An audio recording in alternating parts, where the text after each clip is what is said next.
நம பார்வதி பதே ஹர ஹர மகாதேவா. தென்னாட்டுடைய சிவனை போற்றி, எந்நாட்டவர்க்கும் இறைவா போற்றி. நமச்சிவாயவே ஞானமும் கல்வியும், நமச்சிவாயவே அறிவிச்சையும், நமச்சிவாயவே நானவின்றேத்துமே, நமச்சிவாயவே நன்னெறி காட்டுமே. திருச்சிற்றம்பலம். மாதவ சிவஞான சுவாமிகள் அருளியிருக்கிற சோமேசர் முதுமொழி வெண்பா, பதிவு 83. தலைப்பு கூடா நட்பு. நட்பு என்பது விரிவாக கூறிய தெய்வப்புலவர் அதை இன்னும் அழுத்தி கூறுவதற்காக தீ நட்பு, கூடா நட்பு அப்படின்னு 2 அதிகாரங்களை வைத்து எது கூடாத நட்பு அப்படிங்கிறதையும் விளக்கி எடுத்து சொல்கிறார்.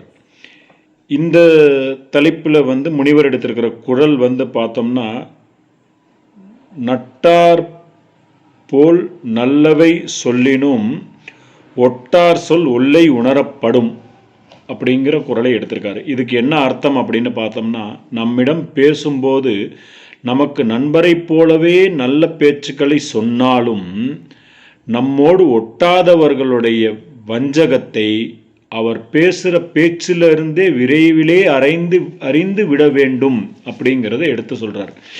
இதற்கு செய்யுள் அவர் சொல்கிறாரு, தாய் தீண்ட தூசு உடுத்து சார் என்னும் சொல் தீது என்றான் தூய சுயோதனருக்கு சோமேசா. ஆயதனால் நட்டார் போல் நல்லவை சொல்லினும் ஒட்டார் சொல் ஒல்லை உணரப்படும் அப்படிங்கிறது சொல்றது. கூட நட்பாவது பகைமையான் அகத்தில் கூடாதிருந்தே நமக்கு வாய்க்கும் இடம் பெரும் துணையும் புறத்தால் வடி ஒழுகுவார் நட்பு அப்படின்னு சொல்றாங்க. இந்த செயலுக்கு பொருள் நம்ம பார்த்தோம்னா, நட்டார் போன்று நம்மை பயக்கும் சொற்களை சொன்னாராயினும் பகைவர்களுடைய சொற்கள் அது பயவாமை அச்சொல்லிய பொழுதே அறியப்படும். அதனால மனக்களங்கம் இல்லாத துரியோதனனுக்கு தாயாகிய காந்தாரி என்பவள் அவன் உடம்பு முழுவதும் தடவி அதனால் வைர உடம்பு பெறும் பொருட்டு ஆடையின்றி வருக என கூற, தாயினிடத்து செல்லினும் ஏதேனும் கோவணம் ஆடையாவது உடுத்தி செல்க என்று மாமனாகிய சகுனியானவன் சொல்லிய சொல் தீமை உடைத்து ஆகலின் அப்படின்னு எடுத்துக்காட்டாக எடுத்து சொல்லுறார். இந்த கதையை நம்ம பார்த்தோம்னா, துரியோதனன் தாயாகிய காந்தாரி ஒரு நாள் அவனை நோக்கி, யான் உன் உடலெங்கும் தீண்டினால் உன் உடல் வைர உடம்பாய் உறுதிப்படும் அப்படின்னு உரைத்தாள். அவன் அதற்கு உடன்பட்டிருக்கும் வேளையில சகுனி இது கூடாது, தாயே தீண்டினாலும் ஓராடை எனினும் இன்றி செல்லக்கூடாது அப்படின்னு அவர்கிட்ட சொன்னார்.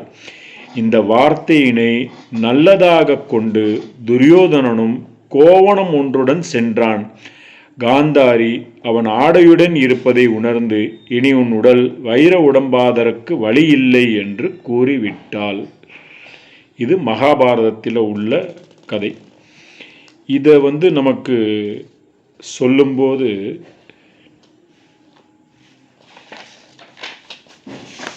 இதையே நமக்கு நீதி நெறியில சொல்லும்போது, இனியவர் என் சொல்லினும் என் சொல்லே இன்னார், கனியும் மொழியும் கடுவே அனல் கொழுந்தும் வெங்காரம் வெய்தெனினும் தோய் நீர்க்கும் மெய்ப்பொடிப்ப சிங்கி குளிர்ந்தும் கொளும் அப்படின்னு நீதி நெறியில சொல்லியிருக்கு.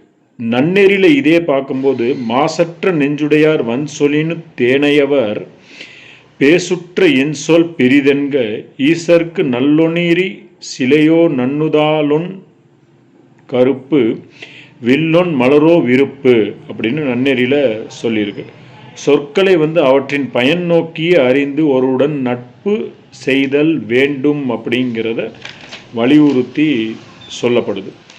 சொல்லினும் அப்படிங்கிறது சொல்லாமையை பெற்றாம், ஒட்டாராதலான் தீமை பயத்தல் ஒருதலை என்பார் ஒல்லை உணரப்படும் என்றார்.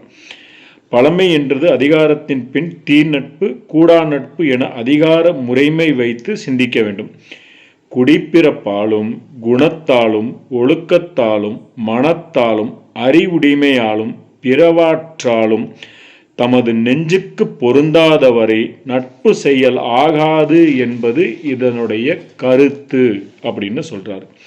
இதோடைய பொழிப்புரையை நம்ம பார்த்தோம்னா, துரியோதனனுக்கு தாயாகிய காந்தாரி அன்னையை தீண்டினாலும் ஏதேனும் ஓர் ஆடை உடுத்தி செல்க என்று கூறிய வார்த்தை தீமையுடையது என்று சகுனி கூறினான். அதனால் பகையுள்ளம் கொண்டவர்கள் நட்டார் நண்பர் போல நன்மை தரும் சொற்களை சொன்னாலும் பகைவரின் அச்சொற்களை நன்மை தரமாட்டா என்ற உண்மையை சொல்லும் போதே உணர வேண்டும்.